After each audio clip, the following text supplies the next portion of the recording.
The heirloom that had been promised to me for years, something tied to my grandparents' legacy, was suddenly given to my sister, and when I confronted my parents, they told me I was too successful to deserve it. What they didn't realize was that I had something they had long forgotten. Proof that it was always meant to be mine. Before we dive into this story, make sure you're subscribed and have notifications turned on so you never miss a tale of justice. And I'd love to know, where in the world are you listening from today? Let me know in the comments. Okay, let's get into it. I still remember the exact moment I saw it shining on my sister's hand as if it had always belonged there. It was the family heirloom, the one that had been promised to me for as long as I could remember. My grandmother's ring, passed down through generations. A piece of history I had been entrusted to carry forward.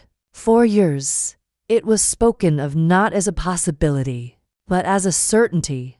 One day, this will be yours. That day, at a casual family dinner, my sister leaned back in her chair, flicking her wrist in a way that caught the light. The ring sparkled, unmistakable. My stomach dropped so fast it felt like the floor had disappeared beneath me. At first, I thought I was mistaken. I blinked hard, leaned forward, even rubbed my eyes like I could will the image away. But no, the stone, the intricate pattern of the band, the way it glowed with age and significance, it was exactly what I thought it was. The heirloom. My heirloom. It wasn't about jewelry. It was about trust, about promises, about the connection to my grandparents, who had believed in me more than anyone else in the family ever did. That ring was supposed to symbolize continuity, tradition, and the respect I had always shown to the people who came before me. And in that instant, seeing it on my sister's finger, I felt as though the ground rules of my life had been rewritten without warning. I tried to steady my breathing. Maybe there's an explanation, I thought. Maybe she was just trying it on for the evening. Or perhaps my parents had let her borrow it temporarily. But then my sister smiled a sly, satisfied smile and rested her chin on her hand. The ring deliberately turned outward. She wasn't borrowing it. She was flaunting it. I swallowed hard and asked, my voice sharper than I intended, "Where did you get that?" The table went silent. The clinking of cutlery stopped, and for a moment, it felt like even the air froze. My sister's smile widened as she looked straight at me. "Oh, this," she said, twisting her wrist so the ring caught the light again. "Mom and Dad gave it to me last week. Said I deserved it after everything I've been through." Her words hit me like a slap. I turned to my parents, my heart pounding. You gave it to her? After all these years? You told me." My father waved a hand dismissively, as if brushing away a pesky insect. "You don't need it, sweetheart. You're doing well for yourself. You've got a good job, a stable life. Your sister, well, she needs a boost. She's had it harder." That word echoed in my mind, hollow and mocking. My sister, the so-called golden child, had never worked a steady job in her life. She had a trail of bad relationships, unpaid debts, and excuses long enough to fill a book. And yet here they were, telling me I was too successful, as if my hard work and perseverance had disqualified me from what had been promised. I sat frozen, the weight of betrayal pressing down on me. My throat burned with words I couldn't quite form. They had not only broken a promise, but they had justified it by twisting my accomplishments into a flaw. In that moment, I realized the balance of my family had shifted permanently. Something inside me cracked, not in a way that could be repaired with an apology, but in the way a foundation cracks when a house has been built on lies. I was no longer just a daughter or a sister at that table. I was the outsider, the one punished for standing on my own defeat. I forced myself to stay composed. I wanted to scream, to demand answers, to yank the ring off my sister's finger right then and there. But instead, I clenched my fists in my lap, nails biting into my skin, and managed a thin, icy smile. I said, nothing more.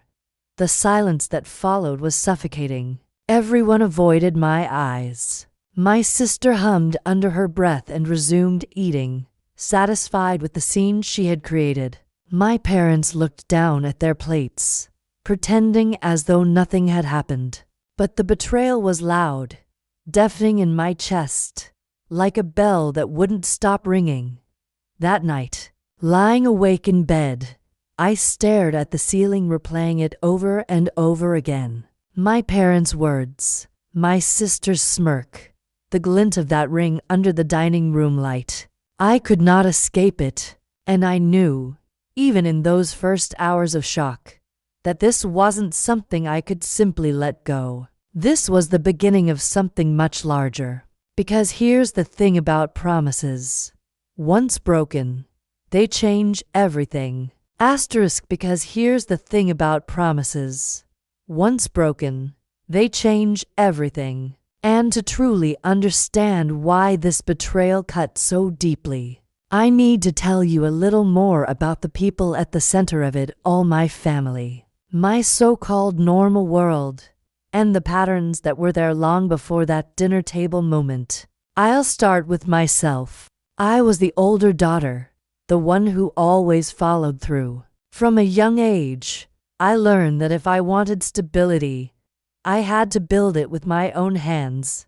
No one was going to hand it to me. I studied hard in school, worked part-time jobs, and made decisions with the future in mind. While my friends were out spending every penny they earned, I tucked mine away into savings accounts. By the time I was in my 30s, I had carved out a modest but secure life, a home of my own, a career I was proud of, and the kind of independence that comes only from years of sacrifice. I wasn't wealthy. That's what stung most when my parents said I was too successful. I didn't live in a mansion or drive a luxury car. What I had was the result of countless small, careful choices: turning down vacations I couldn't afford, saying no to impulsive spending, working weekends while others relaxed. I wasn't spoiled. I was steady. And steadiness, in my mind, was a virtue. Now, contrast that with my sister. She was 2 years younger than me, and from the beginning, it was clear she lived under a different set of rules. Where I was cautious, she was reckless. Where I saved, she splurged. And where I worked tirelessly to prove myself, she relied on charm and sympathy to get by. I lost count of the times she borrowed money from our parents that was never paid back, or the times she quit jobs within weeks because they were too hard. And yet, in our family, she was the favored one. My parents, especially my mother, always spoke of her with a tenderness that seemed reserved only for her. "She's just finding her way," they'd say when she dropped out of yet another program. "She has such a good heart," they'd insist, even when she manipulated friends or burned bridges. When I confronted them about the unfairness, they'd look at me as though I lacked compassion. "Not everyone is as strong as you," they'd tell me, as if my resilience was a fault rather than a strength. My parents themselves were complicated people. Outwardly, they valued appearances, the tidy home, the carefully staged family photos, the polite smiles at community gatherings. They wanted to be seen as fair and loving parents, the kind who raised daughters with bright futures. But behind closed doors, their favoritism was undeniable. It was like a quiet undercurrent that shaped every interaction. And though I learned to live with it, I never stopped noticing. Still, despite that favoritism, I always believed some things were sacred. One of those things was my grandparents' trust in me. They were old-fashioned people, practical, and hardworking. They had lived through lean years and taught us all the importance of perseverance. My grandmother, especially, had taken me under her wing. She was the one who told me stories about the heirloom ring, how it had traveled from one generation to the next, not as an ornament, but as a symbol of responsibility. I can still remember sitting at her kitchen table as a teenager, her weathered hands wrapped around mine. "This ring," she said, her voice steady, "is not for show. It's for someone who understands what it means to protect and preserve what matters. That someone is you." Her faith in me became an anchor. Even when my parents made excuses for my sister, even when I felt like the overlooked child, I held onto that promise. It was proof that someone saw me for who I truly was. That belief, passed down through a simple piece of jewelry, mattered more to me than anything else. So, in my normal world, before the dinner table incident, there was a balance of sorts. I was the reliable one, respected in some ways but quietly resented for it. My sister was the favored one, adored despite her mistakes. And my parents, well, they floated between us, offering excuses for her and expectations for me. The warning signs were always there. I can see that clearly now. There were small moments over the years that foreshadowed the betrayal. My parents downplaying my achievements. My sister making snide jokes about how boring I was. The way my contributions to the family often went unacknowledged. Each moment seemed small on its own, but together they formed a pattern I ignored. Because at the time, I thought promises mattered more than patterns. I believed that when the moment came to pass down the heirloom, my parents would honor my grandparents' wishes. I thought they would finally acknowledge me not just as the dependable daughter, but as the rightful keeper of our family's legacy. But I was wrong, and that quiet pattern of favoritism was about to become something undeniable, something I could no longer overlook. The pattern of favoritism was always there, like a background hum I couldn't turn off. But that night at the dinner table, when I saw the heirloom ring on my sister's hand, the hum roared into a siren I couldn't ignore. That was the moment the line was crossed. At first, my shock made me quiet. I didn't want to explode in anger or look like I was overreacting. But as the meal went on, and my sister continued to make little gestures to show off the ring, turning her hand so the light caught the stone, resting her chin just so, even brushing her hair back with exaggerated care, the knot in my chest grew tighter. I felt like I was suffocating in my own home, surrounded by people who claimed to love me, yet had blindsided me in the cruelest way.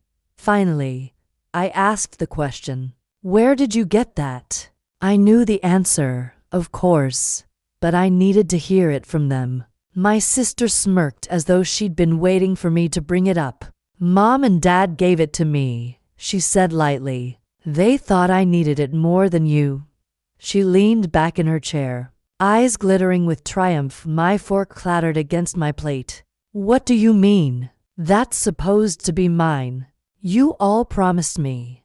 The words came out sharper than I'd intended, but I couldn't stop them. My voice carried years of hurt, years of being the dependable one without recognition. I looked to my parents for an explanation, for some kind of reassurance that this was all a misunderstanding.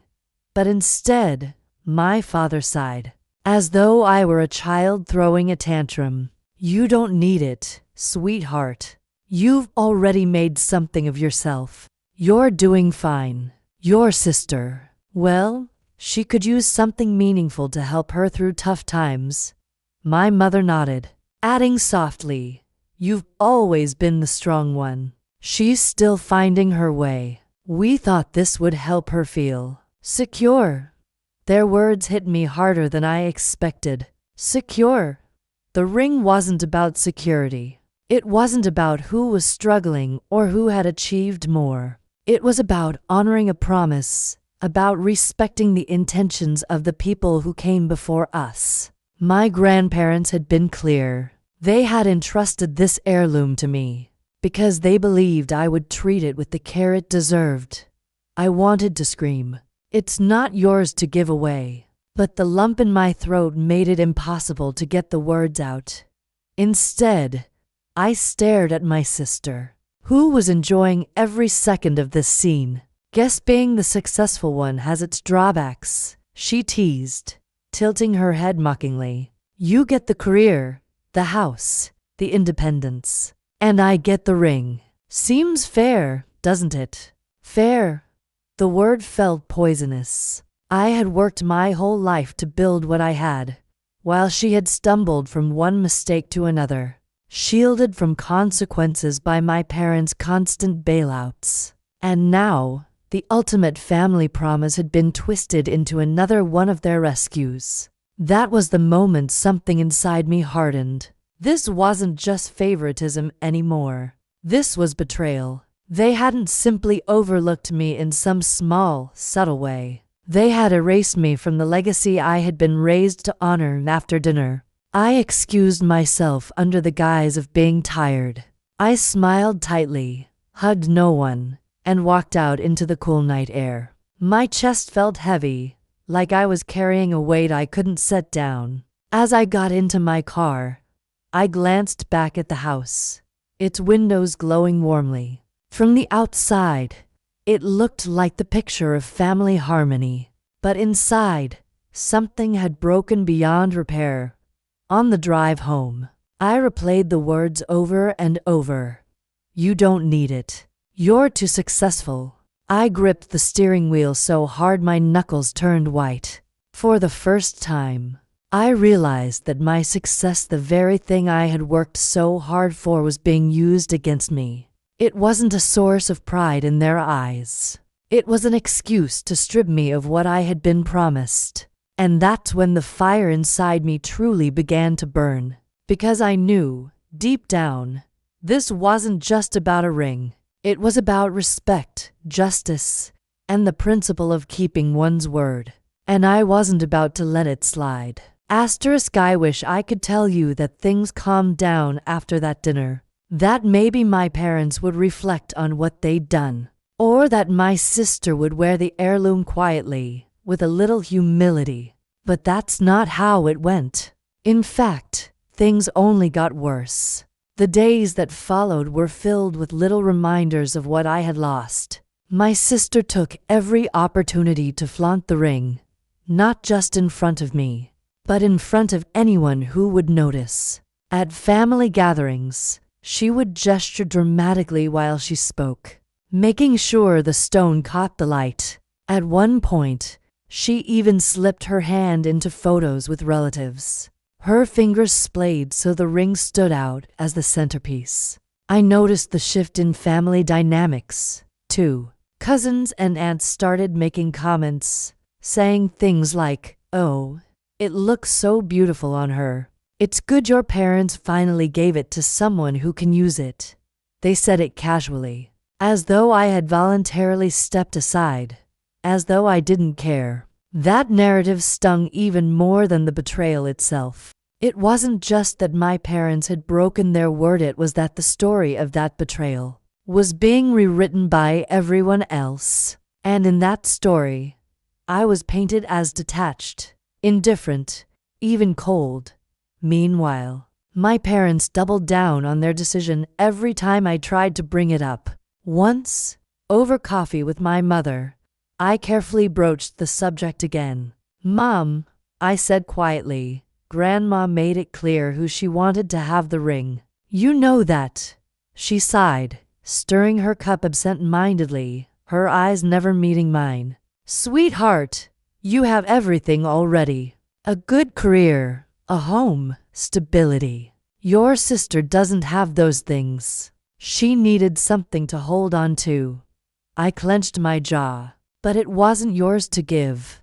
That was the first time her eyes met mine, sharp and impatient. "Don't be ungrateful. We did what was best for the family."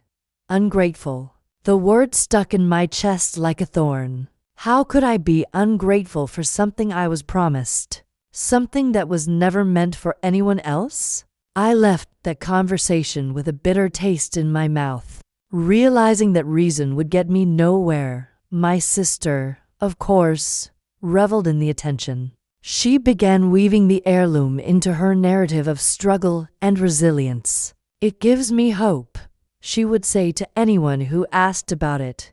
"After all the hard times I've had, it feels like a sign that things are turning around."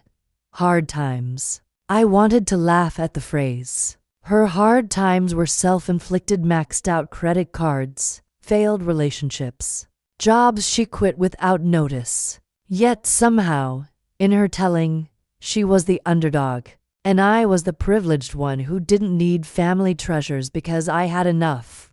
One evening, we were at a cousin's birthday party. I tried to enjoy myself, mingling with relatives I hadn't seen in a while. But then I overheard my sister in the kitchen, speaking to a group of aunts. She was twirling her hand in the air, showing off the ring. "You know," she said, her voice carrying just enough to reach me, "it's probably for the best that Mom and Dad gave it to me. My sister doesn't really value sentimental things. She's always so practical. She would have locked it away somewhere, and what's the point of that?" My cheeks burned as I stood frozen in the hallway.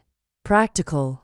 The word was meant as an insult, a dismissal of who I was. To her, my sense of responsibility, my respect for our grandparents' wishes, was nothing more than cold detachment. And the aunts nodded sympathetically, murmuring their agreement, while I stood just outside the door, invisible. That was when I realized something crucial.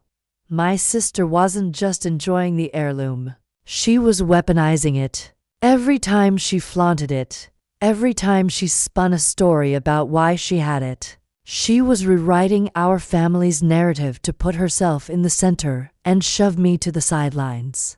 It was suffocating, watching her manipulate not just my parents but the wider family into believing she was the rightful heir. And the more she did it, the more powerless I felt. But deep down, beneath the anger and the hurt, something else was stirring. A question I hadn't dared to ask myself yet. Was there any way to undo this? Was there a way to reclaim what was rightfully mine, not just the heirloom itself, but the truth of the promise behind it? I didn't have an answer then. All I knew was that I couldn't stand by while my sister turned my grandparents' legacy into her latest accessory.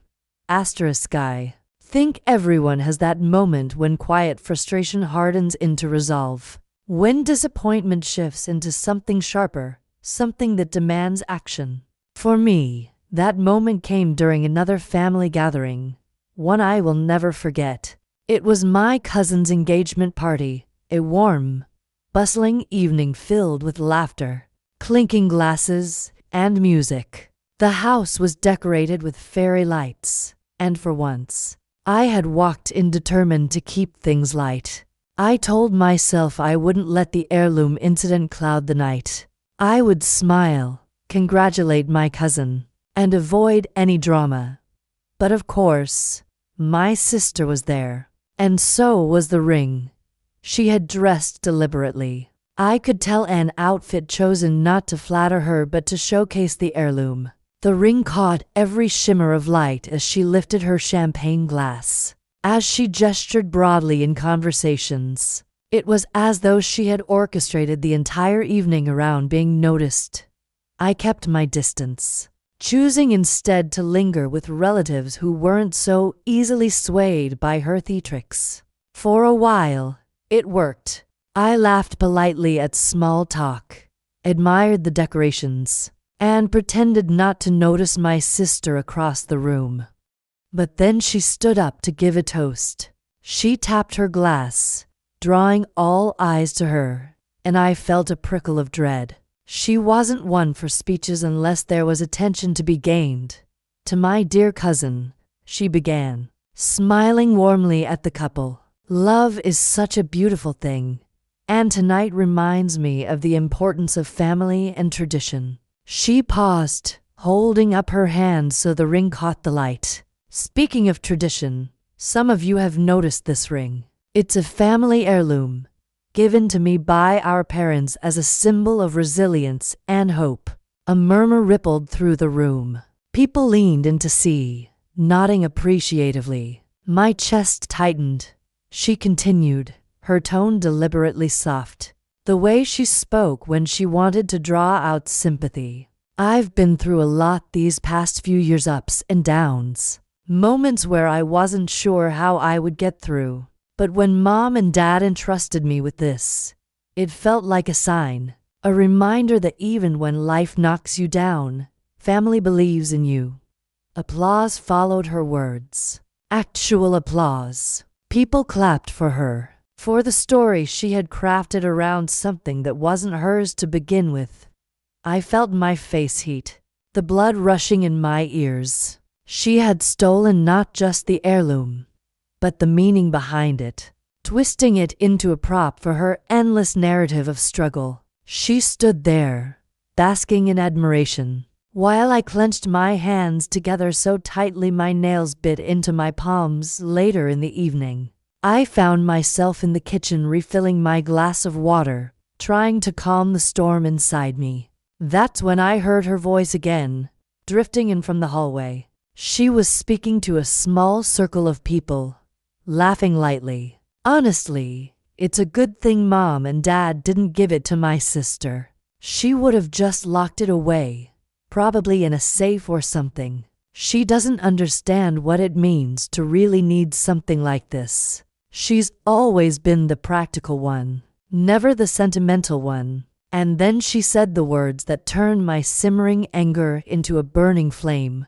"Besides," she added with a smirk I could practically hear, "if things get tight, I can always pawn it." It's not like she would have used it anyway. The group chuckled along with her, as though pawning a piece of our grandparents' legacy was a joke worth sharing. I froze, my glass trembling in my hand. That was it, the final straw. The ring wasn't just a trinket, and it wasn't a financial backup plan. It was a promise, a sacred link to the people who had come before us. And hearing her reduce it to collateral for her debts was unbearable in that moment. Something inside me clicked into place. I couldn't sit silently anymore, hoping my parents might wake up to the unfairness. I couldn't keep swallowing my hurt while she paraded around with something she had no respect for. That night, as I drove home, the decision crystallized in my mind. I wasn't going to plead anymore. I wasn't going to argue or try to change their opinions. I was going to find a way to take back what was rightfully mine. Because this wasn't just about a ring. It was about justice, about honoring my grandparents' wishes, and about finally standing up against years of favoritism and dismissal. And though I didn't yet know how, I promised myself I would make it right. The drive home from that engagement party was quiet except for the hum of my tires on the road. My hands gripped the steering wheel so tightly that by the time I pulled into my driveway, the muscles in my forearms ached. My sister's smug voice still echoed in my ears, her careless joke about pawning the ring, her little laugh as if she had earned the right to decide what that heirloom was worth. I sat in my car for a long time, staring at the dark outline of my house. My chest felt heavy, but beneath the heaviness was something new, something sharper: determination. I wasn't going to let this end with her selling off a piece of our family history to cover her latest mistake. I wasn't going to let her rewrite the narrative of who I was, of what my grandparents had trusted me with. That night, I barely slept. I lay in bed staring at the ceiling, sifting through memories like an archaeologist brushing dust off old artifacts. I thought of my grandmother's voice, firm, deliberate, as she placed her hand over mine and told me that the ring would one day be mine. I thought of my grandfather's stories, his belief in hard work and fairness. And then I remembered something else, something that made me sit bolt upright in the dark. Years ago, not long after my grandmother had passed, I had helped my grandfather sort through a box of important papers, deeds, certificates, letters, things he wanted organized before his own time came. I remembered sitting at his dining table, carefully placing documents into folders as he explained each one. And I remembered a letter, folded neatly, with a seal I hadn't paid much attention to at the time. He had said, "This is the statement about the heirloom. I want it in writing, so there's no confusion later." I had tucked it into a folder, never imagining it would matter. But suddenly, in that sleepless night, I realized it might be the very thing I needed. The next morning, with a clarity I hadn't felt in weeks, I went searching. I still had some of those old papers in a box stored in my home office. It took hours digging through files, unfolding yellowed sheets of paper, brushing off the faint smell of dust and time. And then, there it was, a notarized letter. My grandparents' handwriting, steady and unmistakable. The letter stated, in simple, deliberate words, that the family heirloom, my grandmother's ring, was to be passed down to me, not to be divided, not to be reassigned, not to be left to interpretation. To me, my hands trembled as I held it. But this time it wasn't from anger. It was from relief, from vindication. I hadn't imagined it. I hadn't misremembered. My grandparents had been clear, and they had put it in writing. This was my leverage, my weapon. I sat there staring at the document, my heart pounding with a strange mixture of emotions: gratitude toward my grandparents for thinking ahead, sorrow that it had come to this, and a fierce, rising sense of justice. For the first time since the betrayal, I felt power shift back into my hands. My parents could dismiss my feelings. They could claim I didn't need the heirloom. They could excuse my sister's entitlement, but they could not erase this. They could not rewrite something that had been sealed, signed, and witnessed years ago. I placed the letter carefully into a protective sleeve and slid it into a folder. My plan was forming even as I did it. I would not confront my parents in anger or argue with my sister in some heated exchange. No, I would bide my time. I would choose my moment carefully, and when the time came, I would lay down this piece of truth in front of everyone who needed to see it. I imagined the look on my sister's face when she realized she had no claim. I imagined my parents' silence when the weight of their favoritism was exposed by their own parents' words. That vision alone filled me with the calm resolve I had been lacking. This wasn't just about reclaiming the heirloom anymore. It was about reclaiming my place in the family's story, about showing them that their attempts to diminish me had failed. And in that moment, I knew the game had changed. Once I had the letter in my hands, everything changed. The knot of helplessness in my chest loosened, replaced by something steadier, a quiet confidence. For weeks, I had been walking around with a raw wound, forced to watch my sister flaunt what wasn't hers, while my parents justified their betrayal. But now, I wasn't just angry. I was prepared. Still, I knew I couldn't act rashly. The temptation to march straight into my parents' house and slam the letter down on their dining table was strong. But that wouldn't give me the satisfaction I wanted. No, this wasn't about a private scolding or a whispered confrontation. It was about truth. The kind of truth that couldn't be twisted or ignored. The kind that everyone would see. So I waited for the right moment. It came sooner than I expected. A few weeks later, my parents hosted a family dinner, another of those carefully orchestrated gatherings where appearances mattered. Cousins, aunts, uncles, all crammed into the living room and dining room, chatting over glasses of wine. I arrived with the letter tucked safely into a folder in my bag, my heart steady but alert, like a soldier preparing for battle. Dinner unfolded much the same as usual. Polite small talk, laughter that never quite reached the eyes, and my sister playing her role as the star of the show. Sure enough, the ring made its appearance again. She sat across from me, her hand propped under her chin, the stone catching every glint of the chandelier above us. At one point, she even held her hand out dramatically to show my aunt the detail in the band. Basking in the compliments, I stayed quiet, eating slowly, biding my time.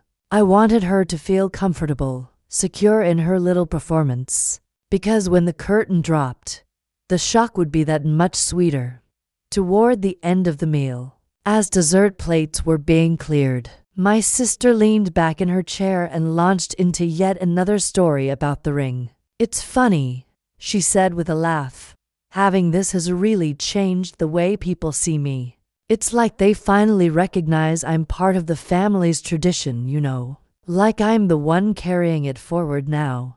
The smugness in her voice was the final cue. I set down my fork, wiped my hands on the napkin, and spoke calmly, my voice cutting through the chatter. "Actually," I said, "that's not true." The table went silent. All eyes turned toward me. My sister's smile faltered, though she tried to mask it with a little laugh. "What are you talking about?" I reached into my bag and pulled out the folder, placing it carefully on the table in front of me.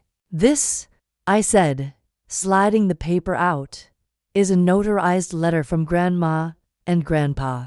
Their wishes regarding the heirloom. It states, very clearly, who was meant to receive it."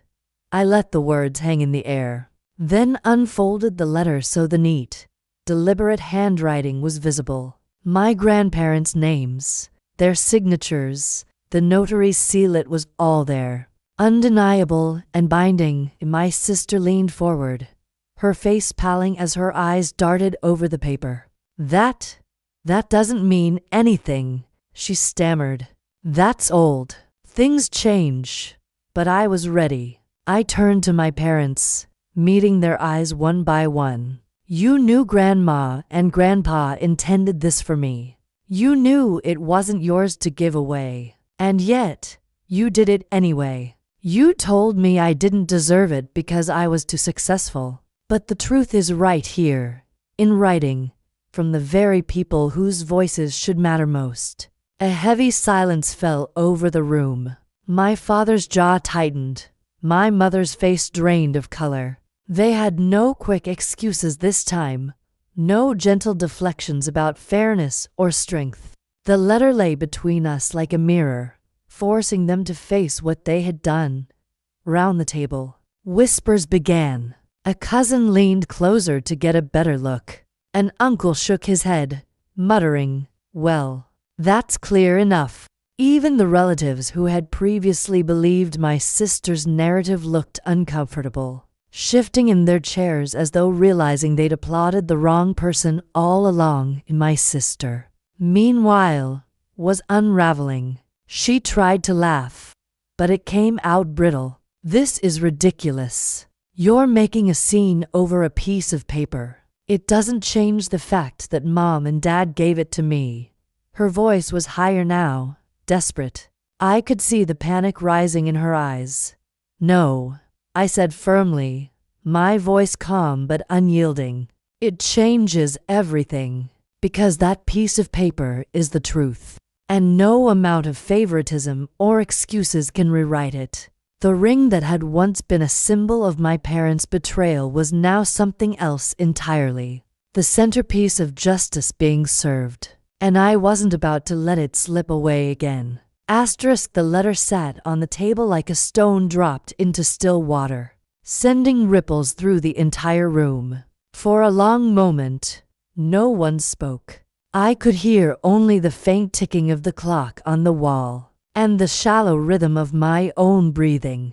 Then, as though on cue, the reactions began, first subtle, then louder, like a storm rolling in. My father's face had gone stiff. His eyes locked on the document as if he could will it to disappear. My mother's lips pressed into a thin line, her hands fidgeting with the edge of her napkin. They both looked smaller somehow, their usual confidence in control slipping away in front of everyone. But it was my sister who erupted first. "This is nonsense," she snapped, her voice sharp and shrill. She shoved back her chair so quickly it scraped against the hardwood floor. "You can't just pull out some old piece of paper and act like it means anything now. Mom and Dad gave the ring to me. That's what matters." Her hands were shaking, though she tried to hide it by planting them on her hips. The ring gleamed on her finger, almost mocking her. I kept my voice calm, steady. "What matters is what Grandma and Grandpa wanted. They made it clear in writing. That's not just some piece of paper, it's their final word on the matter. And no amount of spin or excuses changes that." A cousin leaned over the table, peering at the document. "It's notarized," he said quietly, almost to himself. Then, louder, "This isn't something you can argue with. It's binding." My sister's eyes darted toward him, then toward the other relatives who were nodding in agreement. The shift in the room was palpable. Where she had once basked in sympathy and admiration, now the tide was turning. The same people who had clapped for her stories were looking at her with doubt, even disapproval. She turned back to me, her face flushed red. "You're just jealous," she spat. "You've always been jealous that Mom and Dad loved me more. You think this stupid ring makes you better than me?" The words might have stung once, but not now. Not when I had truth on my side. I met her glare with a level gaze. "I don't need a ring to prove I'm better than you, but I do need to honor our grandparents' wishes. And unlike you, I actually respect what it stands for." Her mouth opened, then closed again. She sputtered, searching for a comeback, but nothing came. For the first time in years, she looked powerless, stripped of the smug confidence she had always worn like armor. My parents tried to intervene then, their voices shaky. "Maybe we should all just calm down," my mother said, her eyes darting nervously around the table. "It's just a misunderstanding." But the room wasn't buying it. My uncle spoke up, his voice firm. "It's not a misunderstanding. It's written clearly. You promised one thing, then you did another. That's not how family legacies work." My father's cheeks reddened. He opened his mouth, but no words came. He looked trapped, caught between defending his favorite child and acknowledging the truth staring him in the face. Meanwhile, my sister sank back into her chair, her bravado crumbling. She twisted the ring on her finger, her jaw tight. For the first time, the realization seemed to be dawning on her. She couldn't talk her way out of this. Not here. Not now. I leaned forward slightly, my tone even but resolute. "This isn't about jealousy. It isn't about favoritism. It's about the truth. And the truth is, the heirloom was always meant for me. You took something that wasn't yours to take, and now it's time to give it back." The words landed like a gavel strike. Final, undeniable. For once, my sister didn't argue. She sat in silence, her eyes darting around the table, desperate for anyone to rescue her. But no one did. The power she had thrived on for years evaporated in that silence. The downfall wasn't dramatic in the way I had once imagined. No screaming collapse, no storming out in tears. It was quieter, heavier. It was the realization written all over her face as she understood that she had lost, not just the ring, but the story she had been spinning. And for me, that silence was sweeter than any outburst could ever have been. The room was thick with tension, the kind that makes even breathing feel heavy. My sister sat rigid in her chair, twisting the ring around her finger, her jaw tight, her eyes darting like a cornered animal. My parents looked anywhere but at me, their silence louder than any excuse they might have given. For the first time, I felt the balance of power shift in my favor. I didn't rush it. I let the silence stretch, let her stew in it, let the weight of the notarized letter press down on her. Finally, I extended my hand across the table, palm open, steady. "It's time," I said simply. Her head snapped toward me. "What?" "You heard me." My voice was calm, firm, unshakable. "Take it off and give it back. Right now." Her eyes widened. She looked at our parents, searching desperately for backup. But they stayed quiet, their expressions taut with shame and helplessness. My mother lowered her gaze, fiddling with the napkin in her lap. My father leaned back, his face stony, as though he knew there was no fight left to wage. My sister's voice cracked as she tried to muster indignation. "This is ridiculous. You're humiliating me in front of everyone." I didn't flinch. "No, you humiliated yourself when you paraded around with something that was never yours to begin with. All I'm asking is that you make it right." There were murmurs of agreement around the table. A cousin said quietly, "It belongs to her." "We all see that now." The color drained from my sister's face. She shook her head in disbelief, her lips pressed into a tight line. Slowly, with trembling hands, she tugged at the ring. It resisted at first, whether from her knuckle or her reluctance, I couldn't tell. But finally, it slipped free. She held it in her hand for a moment, staring at it as if willing it to dissolve into air, and then, with a jerky motion, she dropped it into my palm. The cool metal pressed against my skin, and a rush of emotion swept through me. Relief, vindication, a sense of justice so profound it almost made me dizzy. I curled my fingers around the ring, clutching it tightly, as though I could feel my grandparents' presence in that moment. I looked up at my sister. Her face was a mask of fury and humiliation, her cheeks flushed, her eyes shining with unshed tears. She wanted to scream, I could tell, but the words wouldn't come.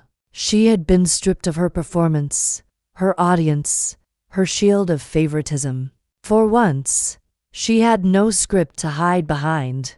I slid the letter back into its folder and tucked it into my bag, the ring still in my hand. "This isn't about winning," I said softly, though the firmness in my voice left no room for doubt. "It's about respect. Respect for the people who came before us, and for the promises they made. I won't let anyone take that away from me." No one spoke for a long time. Then, one of my uncles cleared his throat and said, "She's right." It settled. Others nodded in agreement. The weight of their support wasn't something I had expected, but in that moment, it felt like a bomb. For so long, I had been cast as the practical one, the strong one, the one who didn't need acknowledgement. But now, in front of everyone, the truth was undeniable. My sister sat slumped in her chair, her eyes fixed on the table, her shoulders tight with rage. The ring had been her symbol of power, her way of rewriting the family story. And now it was gone, returned to its rightful place, not because of favoritism or excuses, but because of the truth. As I slipped the ring onto my finger, a wave of calm settled over me. It wasn't triumph in the shallow sense. It wasn't about gloating or rubbing it in. It was the quiet satisfaction of knowing justice had been served, that my grandparents' wishes had been honored, and that, finally, the weight of betrayal had been lifted. The heirloom was mine again. Not just the metal and the stone, but the legacy it carried, the trust, the faith, the promise. And for the first time in years, I felt whole. The night of the family dinner ended in an uneasy silence. After the ring was back in my possession, Conversations died down quickly. Plates were cleared, but the usual chatter that filled the house was gone, replaced with the kind of quiet that clings to the walls long after everyone leaves. My sister retreated to her room without another word, and my parents avoided eye contact as they busied themselves in the kitchen. I stayed only long enough to finish my coffee. Then I stood, thanked the relatives who had been brave enough to acknowledge the truth, and left with my head held high. The ring sat snugly on my finger, its weight both literal and symbolic, a reminder that justice, though delayed, was still possible. Driving home that night, I felt lighter than I had in weeks. The anger that had once burned like fire in my chest was replaced with a deep, steady calm. For the first time since that dinner when I first saw the ring on my sister's hand, I could breathe without bitterness clawing at me. Of course, the story didn't end neatly. Families rarely do. In the days that followed, the fallout was unmistakable. My sister avoided me altogether. When she did reach out, it was through passive-aggressive texts. "I hope you're happy. You made me look like a fool." Or "Enjoy your little victory. I'm sure Grandma would be proud of how petty you are." I didn't respond. There was nothing to be gained from engaging with her bitterness. My parents were quieter, too. My mother tried once to smooth things over, calling me late one evening. "You could have handled it privately," she said, her voice tight. "Did you really have to embarrass your sister in front of everyone?" I let her words hang there for a moment before replying. "Mom, you embarrassed yourselves when you broke your promise. I didn't create that situation. I only revealed the truth." There was silence on the other end, and then she muttered something about not wanting to argue before hanging up. It became clear to me that my relationship with my parents would never return to what it had been, and in some ways, that was a relief. The foundation had cracked long ago. The heirloom was simply the moment I could no longer pretend it wasn't broken. But what surprised me most was the response from extended family. Aunts and uncles who had once nodded along to my parents' favoritism began to reach out to me directly. One aunt called to say, "I never realized how much you'd been overlooked." Seeing that letter, it opened my eyes. A cousin sent me a message. "You were right to stand your ground. Don't let anyone tell you otherwise." It wasn't validation I had sought, but it brought me comfort nonetheless. The narrative my sister had been building for years had cracked under the weight of truth, and people could finally see it. As for me, I kept the ring safely in a small velvet box on my dresser. I didn't wear it every day. It wasn't meant to be flaunted or shown off. But sometimes, on quiet mornings with coffee in hand, I'd slip it on and feel my grandmother's presence beside me. It wasn't just jewelry. It was a reminder of who I was, of the values I had carried with me all along: perseverance, respect, and the importance of keeping one's word. In the months that followed, I noticed a change in myself. I set firmer boundaries with my parents, no longer chasing their approval or shrinking under their excuses. I stopped bending over backward to be the strong one who needed nothing. Instead, I learned to value my own voice, to stand by my own truth. My sister continued down her usual path: more debts, more drama, more excuses. I stopped trying to rescue her in conversations or shield her from consequences. She had chosen her road, and I had chosen mine. For once, I didn't feel guilty about that divide. The heirloom, in the end, became more than just a victory. It became a turning point. It reminded me that strength isn't about silently enduring injustice. It's about knowing when to rise, when to stand tall, and when to claim what is rightfully yours. Looking back now, I realize the betrayal, as painful as it was, gave me a gift I hadn't expected: clarity. Clarity about my family, about myself, and about the kind of legacy I want to carry forward. Not one of favoritism or broken promises, but one of integrity. Because promises matter. Truth matters. And when you fight for those things, even in the face of betrayal, you don't just reclaim what was taken, you reclaim yourself. Don't forget to subscribe and feel free to share your story in the comments. Your voice matters.